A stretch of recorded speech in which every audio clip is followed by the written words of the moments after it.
Bienvenue à tous. Merci messieurs d'avoir accepté notre invitation.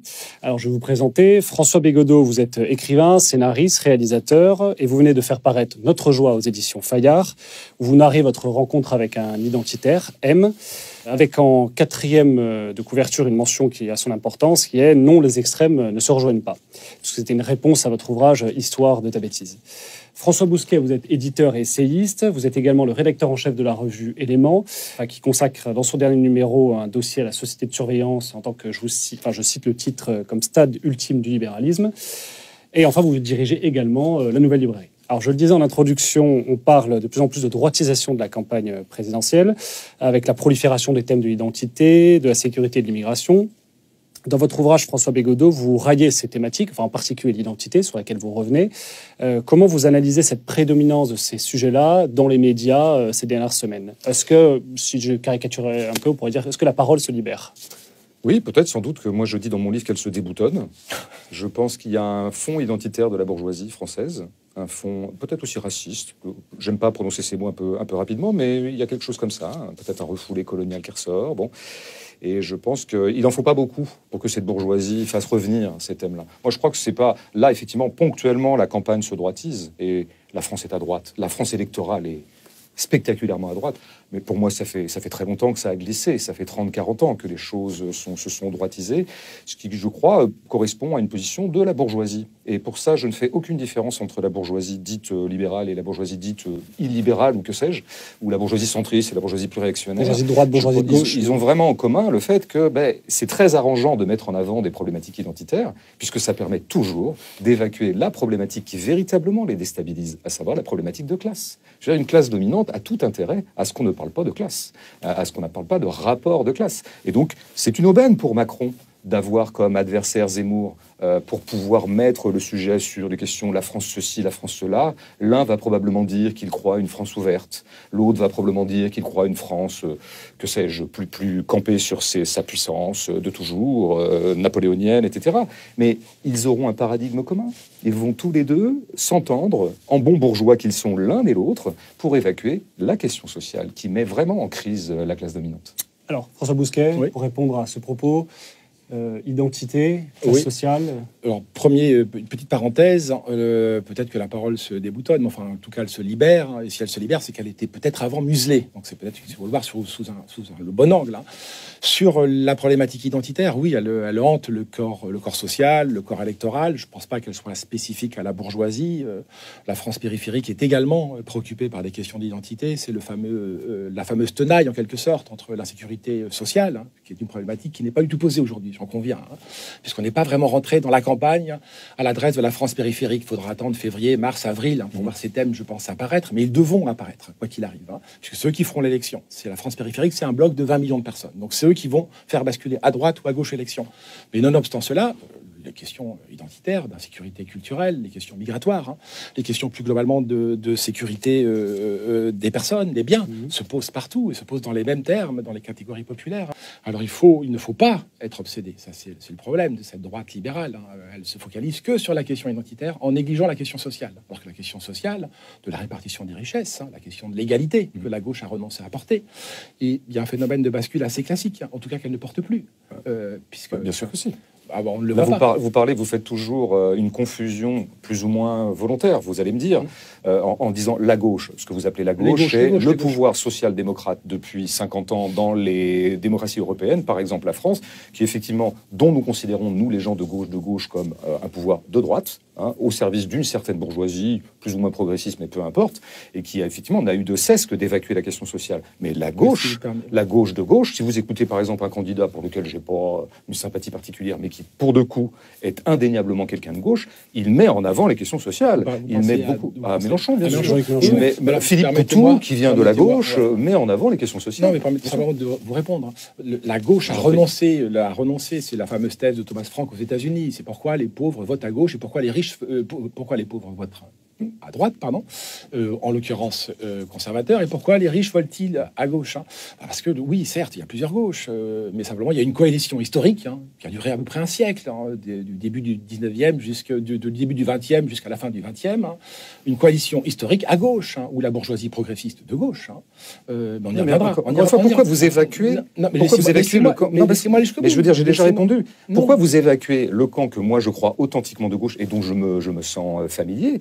Et pour qui la question sociale et la question de... Mais pourquoi vous mettez toujours en avant la fameuse gauche qui, pour nous, n'est pas de gauche, à savoir, qui, pour nous, est une espèce de succédanée. Mais pourquoi vous répondre juste pour... Je pense que le camp identitaire ou le camp de droite a toujours essayé d'édifier sa construction théorique dans l'évacuation de ce que j'appelais déjà dans l'histoire de ta bêtise le tiers absent. Le tiers absent qui est non pas François Hollande et Éric Zemmour ou Marine Le Pen et puis éventuellement Macron. Les abstentionnistes, c'est ça? Mais non, mais le camp de gauche, pour qui, dont le paradigme consiste à mettre au centre la question sociale et au centre la question des classes populaires.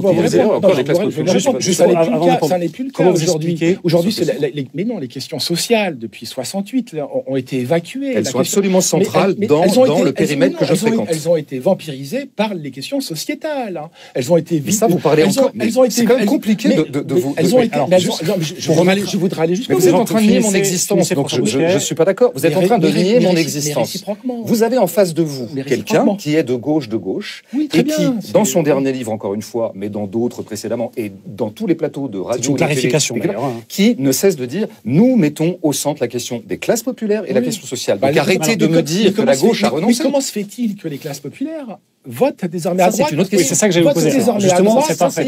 Vous tendez une perche. J'aimerais juste rebondir là-dessus. François Bosquet, une minute. J'aimerais juste rebondir là-dessus. Comment vous expliquez effectivement que les classes populaires, et là, la plupart des sondages montrent, mais 2017 l'a montré lors de l'élection, que 40%, alors les classes populaires en majorité votent pour le Rassemblement national, et à peu près, je crois, les ouvriers, je crois que c'est 40% à peu près, votent pour le Rassemblement national. Comment on explique, justement, et d'ailleurs, ça fait écho à votre ouvrage, puisque vous expliquez que M, votre personnage, normalement, aurait dû, il y a 30-40 ans, voter en gros pour le PCF, si je résume. En tout cas, oui, s'engager à gauche, dans ce périmètre-là, ça aurait été possible, même si je pense qu'il y a des déterminations sociologiques qui peut-être l'auraient empêché. Qu'est-ce qui s'est passé du coup depuis 40 ans? D'abord, il faut être précis. Moi, je ne suis pas du genre à nier des éléments de réalité. Donc, je ne vais pas vous répondre, non, c'est pas vrai. Mais par contre, reposons bien les chiffres.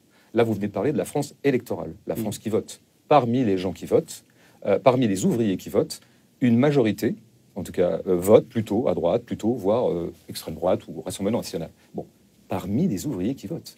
Mais je veux dire, la grande majorité des ouvriers ne votent pas. Et je dirais peut-être plus généralement, l'immense majorité des classes populaires, y compris le prolétariat et même, je dirais, le lumpenprolétariat, le prolétariat le plus faible, ne vote absolument pas. Est totalement hors du jeu. Donc, je veux dire, en gros, le fait majoritaire, concernant les classes populaires, c'est qu'elles ne votent pas. Donc arrêtons de dire qu'elles votent à droite. C'est pas vrai, en fait. Quand elles votent, en revanche, elles votent... Oui, absolument. Mais ça, je pense que ça, c'est comment dire, il y a un conditionnement, des déterminations matérielles extrêmement profondes qui mènent à ce fait-là. Je pense notamment, qu'est-ce qui fait que les ouvriers ont voté à gauche pendant tout un temps? C'est qu'il y avait une organisation du travail, il y avait une classe ouvrière constituée, qui d'ailleurs s'agrégeait dans des grands sites usines, dans des grands lieux de travail, et pouvait développer une conscience de classe. C'est-à-dire qu'elle pouvait du coup se reconnaître elle-même comme étant appartenant à une classe qui était le prolétariat ou la classe ouvrière. Dans la mesure où on a démantelé tous ces sites-usines, notamment dans tout l'Occident, et exemplairement en France, on a désindustrialisé, etc., etc., il est compliqué maintenant pour un prolétaire, surtout qu'on a atomisé le champ du travail. Les prolétaires travaillent tout seuls, pour la plupart. Le livreur Uber travaille tout seul, entre autres exemples. Les partis également, et la formation et donc, il est compliqué pour lui de développer une conscience de classe, de se vivre comme appartenant à une classe. Alors du coup, il va chercher d'autres voies d'appartenance. Et donc, le système est assez... Ça fonctionne en vase communicant. Plus la conscience de classe baisse, plus la conscience identitaire ou la conscience culturelle, ou la conscience... On va se reconnaître davantage comme français qu'on se connaissait comme ouvrier dans les années 50. Bon, ceci étant posé, la vraie question qui est posée à un citoyen qui observe ce phénomène, c'est de dire, est-ce qu'on le regrette ou pas? Donc j'aimerais qu'on s'entende sur une chose, puisque nous sommes proches du peuple et proches des classes populaires, nous regrettons ce phénomène. Nous regrettons cette bascule. Et nous rêvons, François et moi, nous avons le même prénom, mais nous avons aussi la même rêverie. Nous adorerions que les ouvriers se situent de nouveau comme étant des ouvriers et pas comme étant des Français. Pour répondre, mais du coup, sur ce fait, donc pourquoi effectivement les classes ouvrières, pour celles qui votent pour le Rassemblement national. Et est-ce qu'il faut s'en réjouir? Alors, une précision néanmoins. Oui, de fait, dans les élections intermédiaires, les catégories populaires ou les catégories intermédiaires votent beaucoup moins ou s'abstiennent massivement, disons. Mais dans la mère des élections, qui est l'élection présidentielle, il y a quand même un survote. Mais ça reste faible. Majoritairement, ils votent. Mais vous avez raison, les ouvriers ne sont plus ce qu'ils étaient. L'entrepôt a remplacé l'usine, le chauffeur ubérisé a remplacé l'ouvrier syndiqué. C'est vrai. Pour autant, les ouvriers n'étaient pas qu'ouvriers, n'avaient pas qu'une seule conscience de classe. C'était l'époque, les années 1950, où le Parti communiste français disait « produisons français », où il était nationaliste, où il était patriote, voire même patriotard. Je pense que, à ne voir que l'angle, vous procédez, me semble-t-il, à une forme de réductionnisme économique, à une forme de réductionnisme social, comme si nous n'étions que des créatures définies par notre profession. Nous sommes définis par l'ethnie, par la religion, par la culture, par quantité de choses. Et c'est cet ensemble-là qui fait mon identité de Français, de citoyen, de la personne qui est amenée à voter. Pourquoi priver, pourquoi l'ouvrier ne serait qu'un ouvrier, le résultat de sa classe sociale? Il est aussi par ailleurs père de famille, il est aussi par ailleurs joueur de football, il est aussi par ailleurs... Mais oui, il est tout cela. Personne ne le nie. Voilà, il n'est pas que ce à quoi Jean-Luc Mélenchon voudrait le réduire. Plus largement les marxistes. C'est vraiment ça. Vous procédez à cette espèce d'entonnoir. Je crois que vous procédez à un... Vous confondez une chose. Vous confondez le fait qu'on le réduirait dans l'analyse qu'on en ferait, et absolument pas. Je connais bien le fait que, fort heureusement d'ailleurs, un ouvrier est constitué par tout ça. Il a un spectre large d'intérêts, d'imaginaire, de passion, etc. Simplement, ce que nous disons à gauche, à la vraie gauche de gauche, dont le souci premier, c'est les classes populaires, contrairement à la fausse gauche dont vous parlez tout à l'heure, c'est que le prolétariat peut engager un rapport de force réel avec la bourgeoisie, qui l'opprime, qui l'aliène, qui lui impose un totalitarisme marchand et des conditions de travail dégueulasses. Il ne peut le faire, et il n'a pu le faire dans l'histoire qu'à partir du moment où il s'est constitué, où il s'est vécu d'abord comme une classe sociale. Que l'ouvrier s'est situé d'abord comme ouvrier. C'est ça que nous disons. Si l'ouvrier commence à se situer plutôt du côté de ce qui serait son identité nationale, de sa culture, etc., grand bien lui fasse. Il a le droit, moi je trouve ça relativement creux et vain, mais peu importe, c'est pas grave. Il fait ce qu'il veut. On a le droit d'être patriote. Je dis, c'est que de se situer comme ça vous rend absolument impuissant dans le rapport de classe et dans le rapport de force avec la bourgeoisie, vous rend absolument impuissant. Et preuve en est que c'est sûrement pas demain l'émergence d'un mouvement populiste ou d'extrême droite très très fort qui serait soutenu par un certain électorat ouvrier ou un électorat libéral. C'est sûrement pas ça qui fera que... Non, puisque nous avons déjà des faits. Nous avons déjà des faits. Nous avons déjà des faits. Il faut s'en tenir aux faits, toujours. La religion doit être le réel, toujours. Qu'est-ce qui s'est passé en Hongrie? Qu'est-ce qui s'est passé en Italie? Là où les mouvements... Qu'est-ce qui s'est passé aux États-Unis? Qu'est-ce qui s'est passé au Brésil? Je prends quelques exemples comme ça de leaders dits populistes, même si je sais que la notion est un peu libérale, du coup, et qui qu'est-ce qu'il en a été des classes populaires là-dedans? Qu'est-ce qu'il en a été du rapport de force avec le grand capital? Eh bien, bien au contraire, plutôt que d'engager un rapport de force avec le capital en tant que soi-disant illibéraux, moi je crois que tous ces gens sont parfaitement libéraux, eh bien ils ont été soutenus par le capital et ils n'ont eu de cesse que de faire les politiques les plus ultra-libérales qui se puissent concevoir dans le monde. Donc je ne crois pas. Je crois que l'ouvrier peut encore une fois se situer comme il veut. Simplement, je maintiens que il ne servira pas sa cause de travailleur en allant vers ce genre de camp. Et pourtant, il le fait. C'est sur cette droite et pourtant, il le fait. Et ce discours de gauche, ou de la gauche, comme disait Bourdieu, de gauche plutôt, tout à fait. Comme disait Bourdieu, pourquoi ce discours est-il inaudible? De deux choses l'une. Ou bien les ouvriers n'ont pas une conscience de classe suffisamment aiguisée, c'est la fausse conscience, que ce que vous voudrez. Ce sont des idiots, de parfaits imbéciles. Pourquoi veulent-ils de manière récurrente, depuis 20 ans, pour les camps conservateurs, pour les camps populistes? Parce que ce sont des ânes. Non. Pour quelle raison? Je crois que j'ai donné une explication. Mais moi, je donne mon explication. En fait, la droite n'est forte que des faiblesses de la gauche de gauche, pour m'en tenir à celle-là, et non pas à la gauche du gouvernement, à la gauche de gauche. Parce qu'elle porte un discours inclusif. Elle parle d'écriture inclusive. On est reparti. On est reparti sur une gauche. Mais ce débat va pas être intéressant parce que vous allez parler d'une gauche qui m'intéresse pas. Mais moi, vous parlez d'une droite qui m'intéresse pas. Ah bon? Non, la droite libérale m'intéresse pas. Moi, j'en porte une critique comme la vôtre. Je viens de vous parler de la droite qui se disait illibérale et qui, quand elle est au pouvoir, n'engage aucun rapport de force avec le capital. Voilà, je viens de vous parler de votre droite. La droite illibérale, on peut faire une parenthèse sur la droite illibérale. Mais allez-y, faites votre refrain sur le woke, si vous voulez. Ça va vous amuser. Mais on va quitter le bon sujet. C'est partout. Ces thématiques-là sont, selon vous, totalement secondaires. Alors, attendez.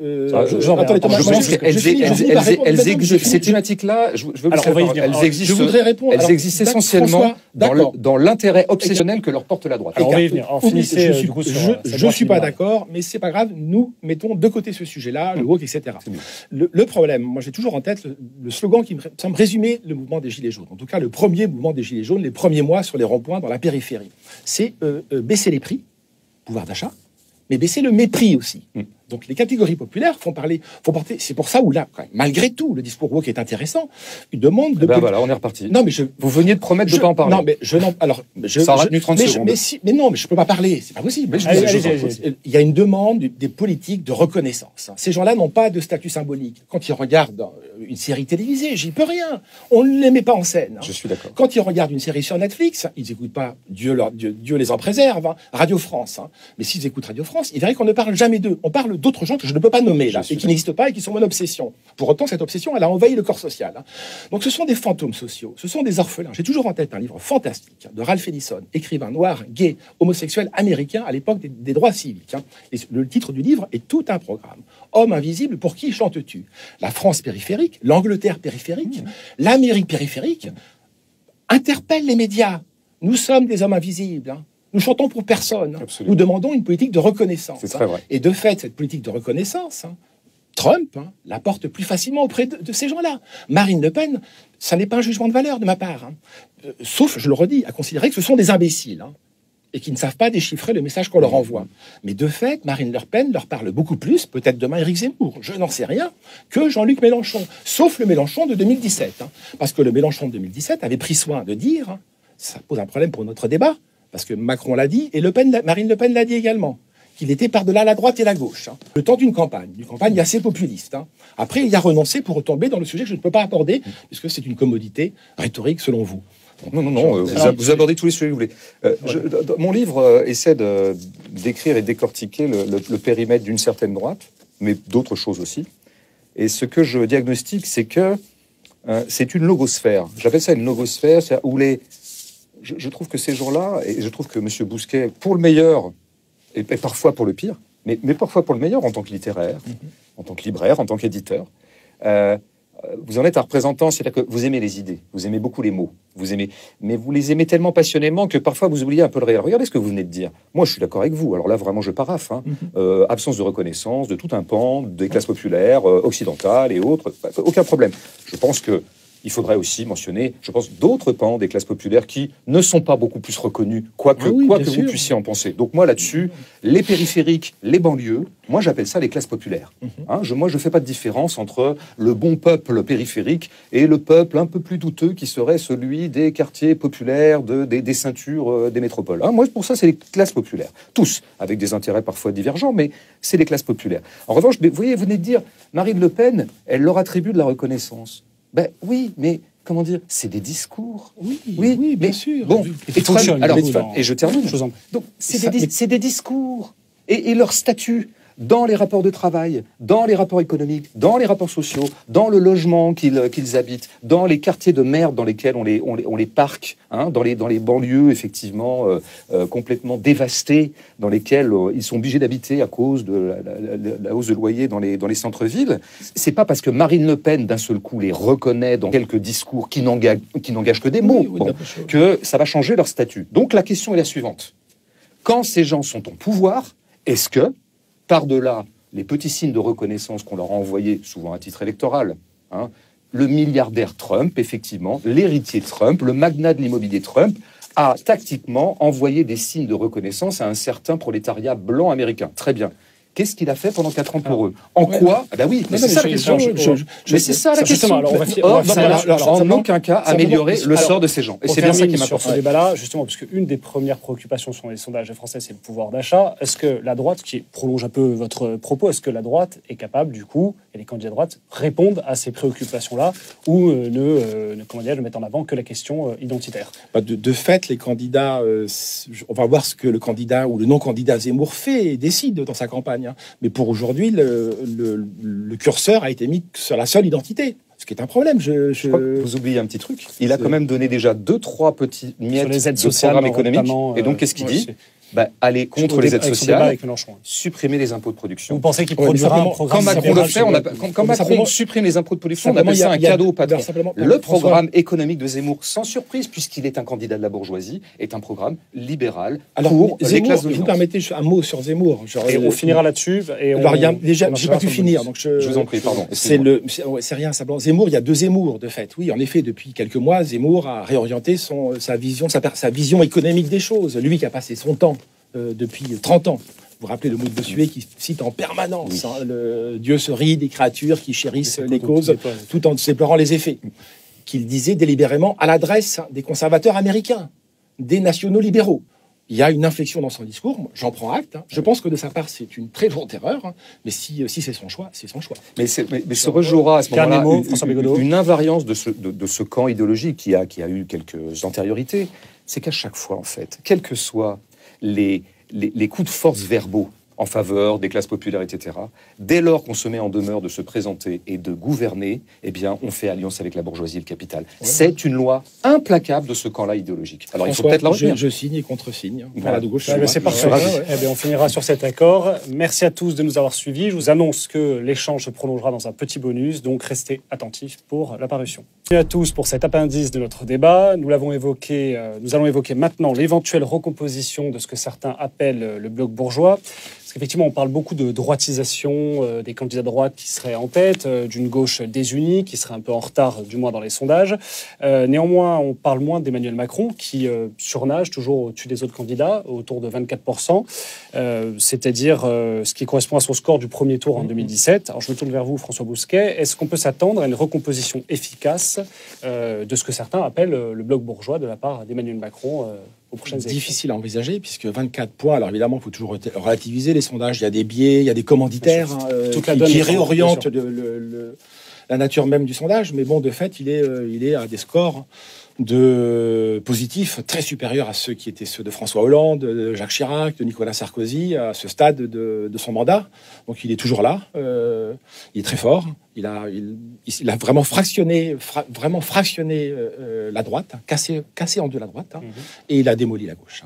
Donc la gauche n'est plus un problème pour lui, la gauche de gouvernement. Il l'a tellement siphonné, tellement asséché qu'elle n'existe plus, qu'elle peine à exister. C'est Hidalgo avec ses 4 points, et du reste, ces thématiques ne relèvent même plus de la gauche de gouvernement. Donc ça n'est plus un problème pour lui. Ça ne fait pas pour autant de Macron un bourgeois de droite. C'est que sa gauche aujourd'hui n'est plus un problème pour lui. Donc il se concentre sur la gauche, sur la droite. La droite, il n'a pas pu la tuer en 2017. Donc il ambitionne à la tuer en 2022. Il a laissé mal en point quand même, néanmoins. Il l'a laissé mal en point, il a fait appel à elle, il a préempté, en tout cas, le centre droit. Mais néanmoins, François Fillon a fait 20 points. Et alors, il y a eu un report de voix massif de millions vers le candidat Macron. Pour autant, Macron est toujours là. Donc en tout cas, s'il s'est planté sur le plan politique, il fait preuve d'un génie stratégique. Je dis bien un génie stratégique, absolument fascinant. Puisqu'un livre comme le livre de Jérôme Fourquet, qui est très très intéressant, il décrit une archipélisation française, c'est-à-dire qu'il n'y a plus de bloc majoritaire, c'est une France fractionnée, une France éclatée, donc avec plein de niches électorales auxquelles Macron s'adresse. Une fois, il dit si je suis président, c'est grâce aux privilèges blancs. Donc il envoie des signaux, à la gauche. Et une autre fois, il dit il y a un problème migratoire. Il envoie des signaux à la droite. Donc il oscille toujours dans son en même temps, et de droite et de gauche. Donc, d'une certaine manière, il surferait sur ce bloc populaire fracturé par absence de conscience de classe, si je reprends votre analyse. Moi, de toute façon, le bloc bourgeois, je l'étends au moins du centre-gauche, de la gauche de gouvernement dont on parlait tout à l'heure. Moi, je le mets jusqu'à l'extrême droite. Moi, tout ça, je pense que c'est des représentants objectifs de la bourgeoisie. Donc, qui servent le capital. Donc, les débats, si vous voulez, entre un Macron ou un Zemmour, un Macron ou une Le Pen, un Macron ou un Fillon, voilà, on voit bien pour eux, ce sont des débats internes à la bourgeoisie et qui sont très largement, d'ailleurs, parce que je crois qu'en fait, une des façons qu'a eu Macron de casser la droite, c'est de révéler sa vraie nature. C'est un homme de droite, Macron. Il est constitué comme ça. C'est un bourgeois de province de droite. Et, il a semblant au moment d'être de gauche de gouvernement, mais on sait bien. C'est un petit fils de médecin. Il n'y a pas de secret là-dessus. Donc il n'a qu'à laisser son naturel s'exprimer pour qu'on voit qu'on a affaire à un bon bourgeois, libéral, plutôt conservateur en dernière instance, y compris sur les questions sociétales dont il s'est servi un petit peu sur le mode marketing, etc. Donc qu'est-ce qui va se passer au sein de ce grand bloc bourgeois? C'est ce que moi j'appelle des débats de copropriétaires. C'est des débats de stratégie. Vous savez, c'est comme dans les entreprises. parce que je pense que tous ces gens-là sont des boutiquiers. Donc le modèle de l'entreprise est toujours le bon. Dans les entreprises, des fois, deux managers peuvent avoir un débat. Et le but, c'est de faire de la rentabilité. Le but, il est le même. L'objectif, c'est de faire de la rentabilité, du profit, d'aller chercher toujours des créations de valeur, comme ils disent, par un euphémisme que j'adore. Et ils peuvent avoir des débats tactiques. Est-ce qu'on va serrer un petit peu les salariés, ou est-ce qu'au contraire, on va inventer un management un peu plus horizontal, un peu plus humain, un peu plus lean, etc. C'est des débats stratégiques. Et donc, en ce moment, la bourgeoisie se demande si ses rentes et ses profits sont assurés par le macronisme. Si elle n'en était pas convaincue, elle tenterait peut-être une aventure un peu plus hasardeuse, qui serait d'une droite plus dure, plus secouage de cocotier, comme Zemmour l'incarne. Mais le problème, c'est que non, parce que 5 ans de macronisme ont bien convaincu la bourgeoisie que finalement, en termes de conservation de l'ordre social, en termes de conservation des rentes et des profits, et de mise au pas des classes populaires, Macron fait parfaitement le travail. Donc en fait, à mon avis, dans le débat qu'il y aura entre deux bourgeois, pour savoir si on vote plus ou moins dur à droite, je pense que Macron est quand même va gagner, parce qu'encore une fois, il a fait ses preuves et il a montré à la bourgeoisie qui aime la conservation, surtout pas d'aventure, qui ne se lance dans des aventures que quand elle se sent menacée. Par exemple, en 1938, la bourgeoisie s'offre à Hitler, à Mussolini, enfin en tout cas au pan d'extrême droite, parce que véritablement elle se sent menacée par les classes populaires. Il vient d'avoir le Front populaire, il y a un mouvement ouvrier qui est fort. Dans ces cas-là, la bourgeoisie peut s'offrir à des hypothèses plus autoritaires et plus aventureuses. Mais là, elle le fera pas. Alors François Bousquet, vous rigoliez tout à l'heure. Non, je rigole. Pas sur l'analyse de la bourgeoisie. Emmanuel Macron, bourgeois de droite. Bien sûr. Évidemment. Je pense que c'est des catégories c'est tout le dilemme de notre débat sur la droitisation, c'est qu'on a affaire à des candidats, Macron, Le Pen, Mélenchon en 2017, qui récusent le clivage droite-gauche. Alors lui, il l'avait récusé à sa manière en disant en même temps qu'il est et droite et gauche. Et droite et gauche. Mais en fait, je crois que ça n'est plus pertinent pour expliquer à Emmanuel Macron la droite et la gauche, parce que c'est un débat sans fin. Moi, je peux vous opposer la bourgeoisie progressiste. Je peux même démontrer, je serai la preuve que la matrice, que la matrice bourgeoise, par définition, est progressiste. Il suffit de relire le manifeste de Marx, mais c'est la classe révolutionnaire qui révolutionne tout, et donc qui révolutionne les rapports sociaux en permanence. On n'en finirait pas, on sera en désaccord. On sera en désaccord. On sera d'accord. Mais je suis en accord avec vous sur la question de la bourgeoisie, la centralité de la bourgeoisie. Nous sommes confrontés avec le phénomène Macron. C'est l'évidence. C'est qu'il y a une classe sociale qui est une classe qui est au centre, qui regarde un peu à gauche, mais j'ai déjà dit, à gauche, il n'y a plus rien. Donc elle n'a plus rien à gauche. Elle regarde à droite, elle siphonne un tout petit peu à droite, mais ça n'est plus sa préoccupation. C'est une classe utilitariste, managériale, entrepreneuriale. Donc elle est dans un autre schéma, une autre perspective. À cet égard, elle relève des logiques du progrès, puisque ce clivage lui semble frappé de péremption, lui semble un archaïsme. Donc Macron a toutes les cartes en main, quel que soit le candidat, et ce ne sera pas Zemmour. Si Macron ne fait pas l'affaire, la bourgeoisie choisira Édouard Philippe, pas Macron. Puisque Macron avait été choisi par la commission Attali, la commission Attali portera, commission Attali ou peu importe, le monde de l'entreprise, de la banque, de la finance, choisira Édouard Philippe. La qualification pas Zemmour, parce que c'est un cas à part, Zemmour, mais je pense qu'il est à la croisée des chemins. Soit il reste sur les positions qui étaient les siennes, plutôt gaulliennes, il y a encore quelques mois, soit il adopte et il rallie le camp de la bourgeoisie, et auquel cas il pourra jouer les seconds rôles. Mais la qualification de droite pour Emmanuel Macron vous convient ? Non, il est ni droite ni gauche. Les deux, il est au-delà. Il transcende le clivage droite-gauche. Il est plus opératoire pour lui, le clivage droite-gauche. Je ne tiens pas au clivage droite-gauche. C'est des automatismes de langue que j'ai, qu'on a tous, parce que on baigne tellement dedans. D'ailleurs, Marx lui-même ne se situait pas du tout en termes de gauche et de droite. Il se situait qui est du côté du capital et qui n'est pas du côté du capital. Les forces du capital, les forces du travail. Voilà. Ce que je dis, c'est que s'il y a bien un point commun entre, encore une fois, Macron, Zemmour, Édouard Philippe, François Fillon et tous les autres, et Marine Le Pen, quoi qu'on dise, que des fois on dit, elle a une politique sociale et économique de gauche. Mais c'est à pisser de rire. Arrêtons ces conneries. Elle n'a jamais rien dit de conséquent qui vraiment met en danger les rapports du capital et du travail, et c'est de les déstabiliser fondamentalement. Donc moi, par rapport à ce clivage-là, je crois qu'il y a un bloc qui est intéressé à la pérennité de l'ordre social qui perpétue la domination de la classe dominante. Et à ce titre-là, après, il y a des petits débats d'ajustement, encore une fois, entre des droites parfois plus autoritaires que d'autres, mais c'est vraiment à la marge. De mon point de vue à moi, depuis la gauche de gauche, ou la gauche de la gauche, comme disait Bourdieu que vous avez cité, tout ça est absolument, je dirais pas blanc-bonnet et bonnet blanc, même si ça serait un hommage intéressant à Georges Marchais ou à d'autres leaders du Parti communiste. C'est vrai. Est-ce que vous ne simplifiez pas trop dans le sens où Emmanuel Macron s'est débarqué sur les questions sociétales, par exemple, une partie de. Mais encore une fois, c'est comme avec Trump, c'est comme sur avec la tous les GPA, autres. par exemple, je pense à ça. C'est comme avec Trump, c'est comme avec tous les autres. Ne confondons pas. Quand on a des des mots-clés managériaux qui sont prononcés pendant les campagnes électorales. C'est une chose. Ça, c'est des éléments de communication où on peut bouffer à tous les râteliers, en fonction des niches. Vous l'aviez très bien décrit. Après, il y a la politique des gens quand ils sont au pouvoir. Est-ce que vous pouvez me donner vraiment, est-ce que vous avez vraiment eu l'impression que depuis 4 ans, il y a eu des réformes sociétales d'un progressisme forcené et échevelé du côté du macronisme? Aucune.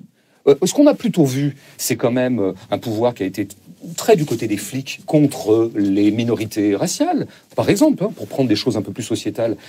Sur les questions, effectivement, PMA, massin, oh là là, il y a la PMA qui va s'ouvrir aux couples lesbiens, c'est le cas depuis 3 mois, mais c'est bien tout. Donc, il faut arrêter de nous peindre un Macron qui serait extrêmement progressiste sur les questions sociétales. C'est faux, c'est factuellement faux. Pour autant, il n'est pas conservateur sur les questions sociétales. Oh, mais il s'en fout un peu, il est comme tous les boutiquiers. Il s'en fout, ça n'est pas son problème. Simplement, je suis obligé de le relever. Le dernier mot. Mais je note que vous faites de l'extrême droite une catégorie relevant de la bourgeoisie libérale. Absolument, tout à fait. Ce qui est pour le moins surprenant. Ben oui, non, mais je vois bien qu'il est très loin des réalités. Non, mais il y a bien des intellectuels qui pourraient être affiliés à ce camp. Vous pourriez en être, par exemple. Peu importe les mots. Et je sais que chez vous, il y a un authentique antilibéralisme. Vraiment, qui vient de très loin et qui passe aussi par des grands auteurs qu'on peut avoir en commun. Et qui serait dû, selon vous, une technophobie. Mon désarroi, si vous voulez, c'est de constater toujours que les forces politiques qui pourraient incarner cet antilibéralisme de droite ont toujours factuellement pactisé avec le libéralisme. Et donc là moi, si j'étais antilibéral de droite, je finirais par devenir marxiste pour de vrai et rejoindre la gauche de gauche, parce que nous sommes authentiquement antilibéraux. Il y a également en face de la gauche de gauche, il y a aussi une droite de droite, même si elle n'a pas son Bourdieu, mais peu importe. Hélas. Mais elle n'a jamais accédé au pouvoir. Elle n'a jamais accédé au pouvoir, cette droite de la droite. Alors, ce sont des échecs. Alors, on peut s'interroger sur la nature de l'échec. On peut interroger cet échec. Peut-être que cet échec s'explique par la nature même de ces mouvements-là. Oui. Mais depuis le boulangisme, non. Le boulangisme recycle les idées de la commune. Recycle des communards. Les communards ne savent plus quoi faire. Mais ça échoue. Mais ça échoue parce que c'est une farce. Je pourrais poursuivre, mais ce sera accablant pour la droite de la droite. Donc, je préfère ne pas poursuivre. Mais si on reprend sur un siècle et demi, en tout cas pour le cas français, les échecs récurrents, il y a même un comportement d'échec qui est presque fascinant à analyser des droites de la droite. On peut s'interroger. Mais parce que moi, il me semble que cet échec-là vient du fait que l'analyse, soi-disant, admettons, antilibérale de cette droite que vous êtes en train de décrire, et qu'effectivement, c'est beaucoup incarné dans quelques penseurs éminents, quelques écrivains éminents, que moi, j'ai toujours écouté, j'ai toujours fait droit. Je pense qu'en fait, il leur manquait un truc, et je le dirais même d'une de mes idoles, Bernanos. Je pense qu'il leur manquait quand même le paradigme marxiste pour véritablement analyser ce que c'est que la force du capitalisme. Parce que je pense qu'ils minimisaient le fait que cette bourgeoisie économique de boutiquier, ils minimisaient sa force, ils minimisaient son intensité et l'importance des rapports sociaux dans le champ social. Et donc, du coup, c'est vrai y compris Bernanos, dans sa grande intelligence, a eu un angle mort analytique. C'est-à-dire qu'il a méconnu totalement la sphère marxiste. C'est le ralliement Si, il y a quand même eu quelques penseurs dans la deuxième moitié du XIXe siècle, chez les légitimistes, des passants qui ne sont pas inintéressants, parce que ils ont inventé la sociologie. C'est Durkheim avant Durkheim. Mais on leur a cassé les reins. La bourgeoisie les a absorbés. Merci à tous les deux. Merci à tous de nous avoir suivis. Je vous invite à aimer, commenter, partager cette vidéo et évidemment à vous abonner à notre chaîne. À bientôt.